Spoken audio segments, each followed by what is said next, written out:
வணக்கம் சகோ, இது உங்கள் டிஎஃப் தமிழ் மூவி டைம். இன்னைக்கு பிரெடேட்டர் பேட்லேண்ட்ஸ் அப்படிங்கிற ஒரு ஹாலிவுட் படத்தை பத்தி தான் பார்க்க போறோம். பிரெடேட்டர் பேட்லேண்ட்ஸ் அப்படிங்கிற இந்த படத்துடைய கதை என்னன்னு பார்த்துடலாம். இது வரைக்கும் பிரெடேட்டர் அப்படிங்கிற அந்த ஏலியன் மனிதர்களை வேட்டையாடும் காரணத்துக்காக வேட்டையாடுது அப்படின்னு சொல்லியிருக்க மாட்டாங்க. ஒரு மனிதன் தான் ஹீரோவா எல்லா படத்துலயும் இருப்பாங்க.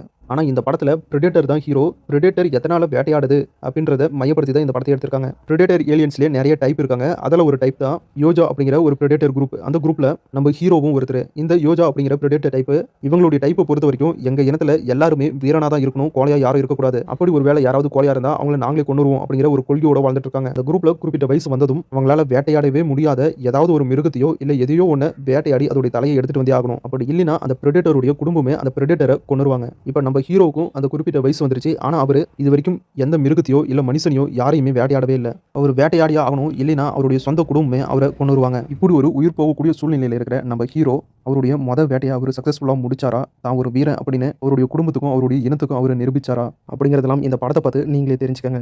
இது வரைக்கும் ஒரு பிரெடேட்டர் ஏன் வேட்டையாடுது அப்படின்னு தெரியாம நம்ம பார்த்துட்டு இருந்தோம். பிரெடேட்டரை போட்டு பொழக்கணும் அப்படின்னு தோணும். நீங்க உங்க பக்கம் இருக்கிற கதையை மட்டும் தான் பாக்குறீங்க, என் பக்கம் இருக்கிற கதையும் பாருங்கப்பா அப்படின்னு பிரெடேட்டருடைய பாயிண்ட் ஆஃப் வியூல இந்த ஸ்டோரியை சொல்றாங்க. அப்பதான் நமக்கு தெரியுது, அட இவன் ரொம்ப நல்லவன் தான்பா, இவனுடைய சூழ்நிலை காரணமா தான் இந்த மாதிரி இவன் பண்ணியிருக்கான் அப்படின்னு நம்மளையே ஃபீல் பண்ண வைக்கிறாங்க. படம் ஸ்டார்டிங்ல இருந்து எண்டு வரைக்குமே ரொம்பவே சூப்பரா கூட்டிட்டு போயிருக்காங்க. ஒரு பிரெடேட்டர் ஹீரோவா எப்படி காட்ட போறாங்க அப்படின்னு நினைச்சேன். ஆனா ஒரு பக்காவான ஹீரோ மெட்டீரியலா சூப்பரா ஸ்டோரியை பில்ட் பண்ணி பிரெடேட்டர் ஹீரோ தான் அப்படின்னு இந்த படம் மூலமா காட்டியிருக்காங்க. படத்துல வர ஆக்ஷன் சீன்ஸ் எல்லாம் ரொம்பவே சூப்பரா இருக்கு, தாறுமாறா பண்ணியிருக்காங்க. அதுலயும் படத்துல வர சென்டிமெண்ட் சீன் தான் ஹைலைட்டே. அதெல்லாம் ரொம்பவே சூப்பரா ஒர்க் அவுட் ஆயிருக்கு. டோட்டலா பிரெடேட்டர் பேட்லேண்ட்ஸ் அப்படிங்கிற இந்த படம் எப்படி இருக்கு அப்படின்னா ஒரு தரமான படமா இருக்கு அப்படின்னு சொல்லுவேன். உண்மையிலேயே ஒரு தரமான ஆக்ஷன் சயின்ஸ் ஃபிக்ஷன் மூவி. கண்டிப்பா இந்த படம் உங்க எல்லாருக்குமே ரொம்ப பிடிக்கும். இப்போ இந்த பிரெடேட்டர் பேட்லேண்ட்ஸ் அப்படிங்கிற படம் தமிழ் டப்போட ஜியோ ஹாட்ஸ்டார் ஓடிடில ரிலீஸ் பண்ணியிருக்காங்க. செக் பண்ணி பாருங்க.